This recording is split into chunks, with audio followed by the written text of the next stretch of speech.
Hey, what is going on everybody? It is Nolan, or the Optimistic Gamer here, and welcome back to the Optimistic Survival series. Today is sort of a continuation of our last episode in which we discussed all of the new features that have been added in the last couple of updates. Today, we are primarily focusing on the Copper Golem, something that was added in the Copper Age update, and something that might help us quite a bit. The primary reason for that being that copper golems will sort items out of a copper chest into normal chests. So essentially, they are an automatic sorting system. Now, with that does come some mechanical constraints. The biggest one being that copper golems will only search about 10 chests before giving up and then trying again, and they will only search this entire area, which of course works out for us, but they will likely gravitate towards the same 10 to 15 chests each time. They might not wander all the way to the back corner if they are looking for chests over here. Now, of course, we do have some ways to combat this, but I think what we will ultimately end up doing is, for our current storage setup, we will just leave it as is. We will continue to sort the items manually, which is not an issue. I honestly prefer that because it gives us a chance to, when we sort, see what items we have on hand and what we might be running low on. However, there are some other places where we might find the copper golem particularly useful, such as up at our crop farm, our wood farm, or over in our villager trading hall. And of course, eventually we may set up a different storage system. I think eventually we will have to, because this storage area will only last us so long before we completely max it out. So we will eventually need a much better automated storage in which we can sort and retrieve items much quicker than how we currently do. But for the purposes of today's episode, we will set up our copper golems in here, and we will talk about some ways that we could have them effectively sort for a setup like this. Of course, we are going to need a copper chest and some normal copper blocks. The copper chest I already had. We have out a copper block, and we are going to need a pumpkin, which I'm not sure where our pumpkins might be. I'm trying to think of any project in which we used an abundance. Yes, of course, we use them for trading. That is why we don't have any on hand, but that is also why we have our convenient pumpkin and melon farm right up here, and we should have quite a few in here. Are these the melons and the pumpkins? Excellent. We of course only need one, but we will take the entire 30 back so we can sort them. Actually, we might let the copper golem do that for us. To make the copper golem, we are going to place down our block of copper, and we are just going to strip all of the oxidization off of that and place a pumpkin on top. Of course, it has to be a jack-o'-lantern or a carved pumpkin, so we are going to use our shears, and as soon as we carve the pumpkin, we will end up with a copper golem. Look at how cute he is, and at the same time, we will get a copper chest out of that. Our copper golem here is going to search that copper chest for items, and then he is going to look around trying to find an area to put those items into. Now, because he is close to all of these resources and chests over here, he is probably going to search all of these chests first. He might not make his way all the way back to the mob drop section if we were to put some mob drops in here. If he finds an empty chest, he will populate that chest with whatever items are in there, which of course is a problem if we have chests that don't have any resources in them. I think over here we are good, but we may not have as many. For the ladder chest, for example, we do not have any items in there, so we would want to make sure that we craft a ladder and put it inside of that chest so the copper golem knows that that chest is for ladders and not anything else. The convenient thing about them though is if a chest has multiple resources, it will know to place all of that same resource in there. But that also means that ideally we would want to put every type of terracotta color in here, including the glazed variants, or for all of our variants of the stone variants, the granite, diorite, and andesite, we would want to make sure that we have all of those different items in here. That is how we would maximize the efficiency of that so that he doesn't get stuck or put items in a chest where we don't search for it later on.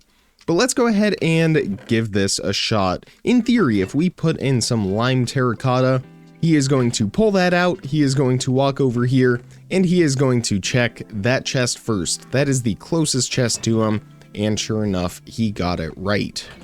Now, of course, it's going to populate that first empty slot, so we would want to make sure that all of those slots are populated properly. Otherwise, we might not get the most out of that chest space. But he is going to continue that over and over. Now, what we don't want to have happen is we don't want him to oxidize. If he oxidizes all the way, he is going to stop moving. He is going to be stuck and he won't be able to sort anymore. And then we will just have a copper golem statue. But we have waxed him. If we look in the F3 debug screen, well, it actually does not say that he is waxed, but he is, and in theory, he should not oxidize. So he will continue to hang out in here, just roaming around and checking that chest every once in a while. There is no limit to how many copper golems we could have, which brings us to the next point of how we could optimize this to be a little more effective for our situation.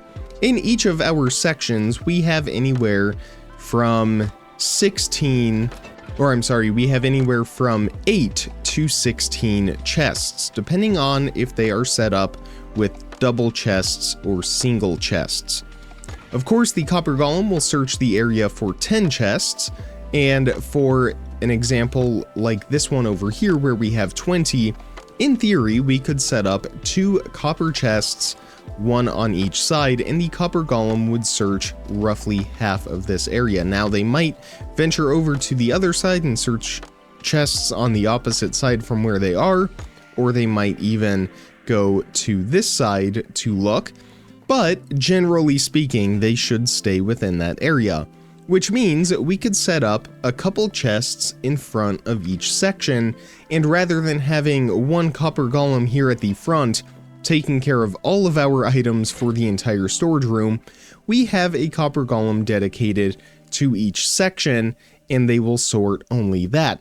So then when we bring our items back, we would put all of our dirt and stone and cobblestone into a copper chest right here, and the copper golem would get all of those items taken care of.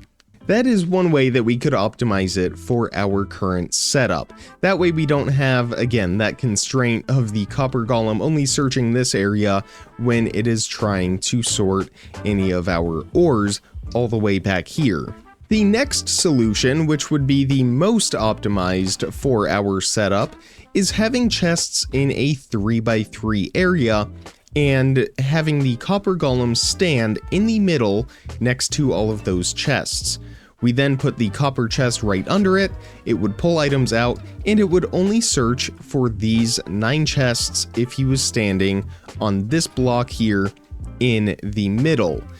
That way, we could put all of these items into that one chest and he would get them sorted from there.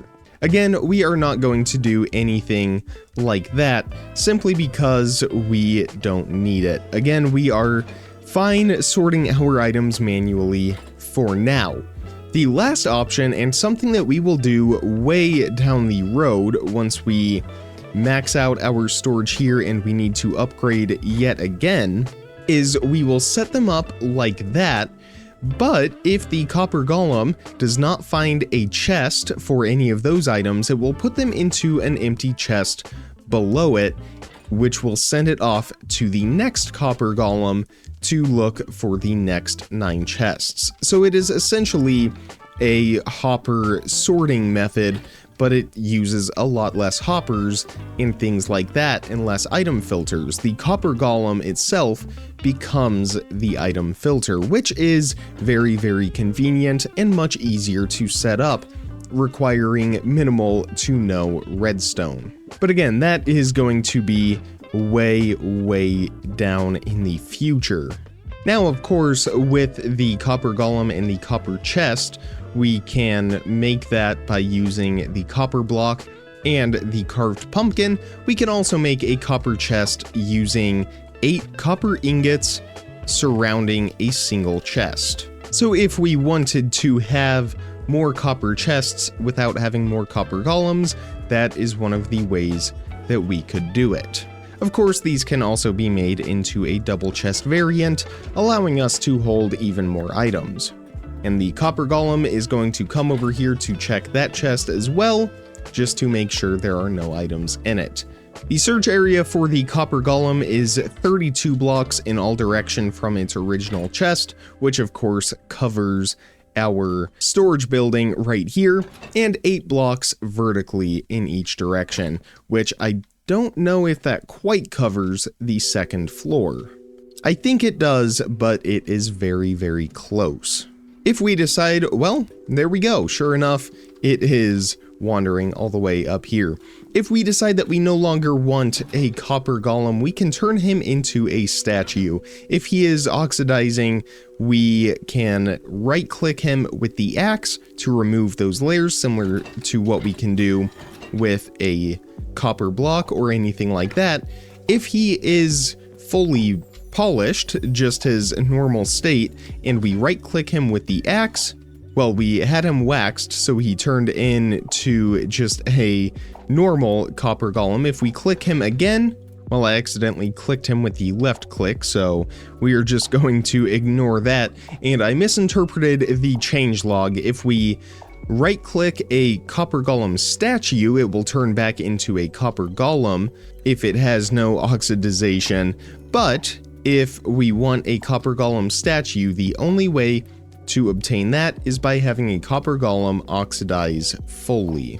Which means we will probably set up some sort of farm or enclosure or something like that so that we can get our copper golem statues. Or that works as well. It looks like if we use a fully oxidized block of copper, then it will just turn into a statue. We can now harvest that statue and use it as a decoration, which is wonderful because over at our 1.21 house, which is still relevant even now, we can use this as decorations. So I think what we will do with this is remove that stair right here, and we will place our copper golem, which can be placed in multiple different positions: standing, sitting, running, or the star. I think for the 1.21 house, the star is perfect. Now, this can be, of course, stripped of all of those different oxidization levels, and if we want to wax it, we can. Now, at this point, if we right-click him once more with our axe, he will turn back into a copper golem. And it looks like, on the topic of copper, we have a zombie down here in all copper armor. Let's go ahead and fight him and see if we can get any of his loot. It looks like we got the chest plate. How fantastic.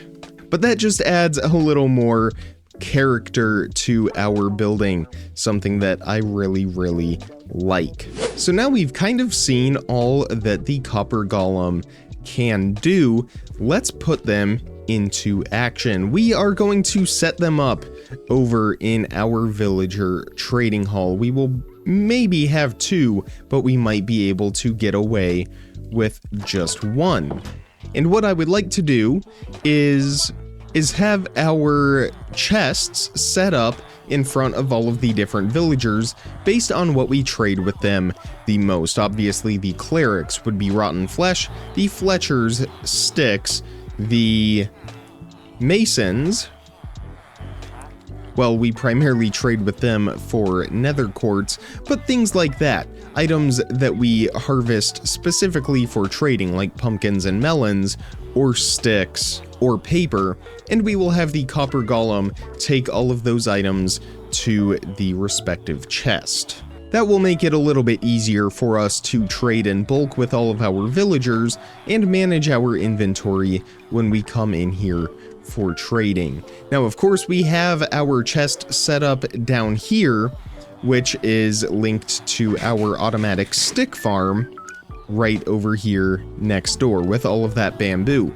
We don't want the copper golem coming down here and trying to interact with those chests, so what we will probably do instead is set up the copper golem up here away from that 8-block vertical search. The other thing that we need to do is count out the area in which the copper golem would cover, because it is possible that this length of the building is a little bit longer than 32 blocks. So if we set up the copper golem in the middle, we should hopefully be fine, but it will be close. The other question, though, becomes where exactly could we set up the copper golem so that he is in the middle? And of course, lastly, we need to make sure that all of these chests up here are filled with an item. And in theory, we could just do that with these chests down here as well, but I would prefer that the copper golem does not search those chests to begin with. But first and foremost, we need to get some chests to place in front of each villager section. So we will have a chest in front of the farmers, we will have a chest in front of the Fletchers, and I'm thinking we might do one on each side. Now, my other concern is whether the copper golems would be able to get up on the fence and find a way to trap themselves inside with the villagers. Hopefully that does not happen, but if it does, we may have to figure out something else. We don't really trade anything with the masons. I suppose we could trade stone if we wanted to, but we have much better uses for our stone than getting emeralds. A chest in front of the clerics, which will be filled with rotten flesh. We will have a chest down here at the end for all of our wool, and we may even set up two, but we will decide on that later on. And I don't know if there's anything that we trade with the armorers or the leather workers. And where did you come from, my friend? That is interesting. We have a villager inside of our trading hall, and I don't know where he came from. Well, he doesn't appear to be employed at any of our workstations, so he did not escape from anywhere other than potentially the villager breeder. That is not a problem, though. He is free to roam the valley. So of course the next step in all of this is going to be filling those chests with all of the different items. We have some rotten flesh on hand already. We also trade all of the grayscale wool colors, so light gray. Actually, I don't think that we trade light gray. I think it is just gray, black, white, and brown. Of course, sticks are one that we trade. We also trade paper with them. We need pumpkins and melons.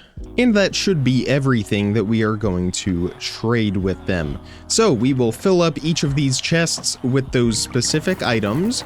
That way the copper golem knows to sort them in there. The sticks in front of the Fletchers. And of course with the farmers, we trade both melons and pumpkins. And upstairs, I don't think we have a chest up here, we will sort the paper. The copper golems shouldn't ever make their way all the way back to those chests back there. If they do, we might need to fill all of them up with even a single book so that that doesn't happen. Oh yes, we also trade string, I believe, with the Fletchers as well. So we will put some string in that chest also. Again, as for these chests down here, we don't even want the copper golem searching them, so we might figure out a way to block that off. We could even do a floor with some trapdoors or something like that. And this chest here in the front, we no longer need. We will remove that, and we can go set up our copper golem over here at this end. We will go ahead and remove all of the oxidization from that block. Go ahead and add in the copper golem right there. And he is going to start roaming around. So let's add some of these resources in: the melons, the pumpkins, the stick, rotten flesh, and the string. We aren't going to do the paper. We have not set up a chest for that. But he is going to begin his search for the pumpkin chest, and he should make his rounds to all of these chests. We don't have very many for him to check, so it should be relatively quick. And of course, he will work in the background. So we come over here, we drop off all of those resources into these chests, and he is just going to work in the background. We don't have to worry about him ever stopping or anything like that. And it looks like he is unfortunately going downstairs, which is not what we want. And I think he is just going to work his way across. So we are going to put some items into all of these chests, and he's just going to put them into that chest, isn't he? Yes, he is. And he should eventually wander back to his original copper chest. Well, he may have strayed a little too far from his original copper chest, because he does not seem to be wandering back upstairs.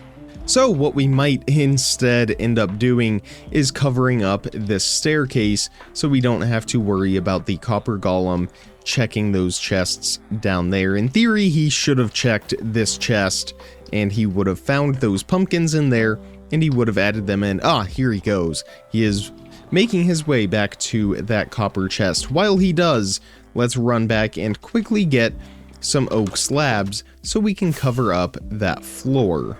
There we go. So that is all covered up. Hopefully he should avoid going into those chests now. He is searching for the melons now, similar to his last search for the pumpkins, and I think he has locked eyes on the chests upstairs, which is also not going to be particularly helpful for us. He seems to be skipping that chest right here, so what we may end up doing is just sliding it down a little bit, and it looks like he is actually going back. So in theory, he should check all of these chests on this floor before he wanders upstairs, or if he does wander up here, he will check that chest and then continue searching all of these before he reaches the chests over there, which he never should, because all of those items that he is sorting already have a home in one of these chests down here. So he is going to sort away. He's searching for the sticks now. No luck in the wool chest. He's going to try the clerics over here, and of course have no such luck once again. Third time's a charm, little buddy. Right over here is where you are hoping to find those sticks. He's going to open up that chest. He's going to find them, and he is going to place them in there. Just the one, of course. He can carry up to 16 items if there are 16 items of a single type in one chest. But we can add the paper into there. We can add the paper upstairs as well, because he does seem to be checking that chest. Also, we did have some paper in there already. But that is how we can utilize the copper golem to our advantage outside of our storage system. Of course, we can set him up at some of our farms, our smelting area. We can have him automatically load the chests for the smelting, which will be very, very convenient for us. That way we don't have to worry about that filling up. We can have the items empty out into a copper chest in here. That way he can unload all of these items as they finish smelting. But that is where we are going to end today's episode, all about the copper golem. I really hope you enjoyed it. If you did, definitely hit that thumbs up button and make sure you are subscribed so you don't miss out on content as soon as I publish it. In the next episode, we are going to return to our zoo, and we are going to continue working on that. We are probably going to build the aviary, as well as add in some new spaces for some of the new mobs that have been added in the recent updates. So lots of exciting things to come. Make sure you are subscribed so you don't miss out on any of that. And if you want to take your support to the next level, consider becoming a channel member. All of the details for that are down in the description as well. But with all of that being said, comment, like, subscribe, remember to stay optimistic, and I will see all of you in the next video. Thank you so much for watching, everybody. Bye!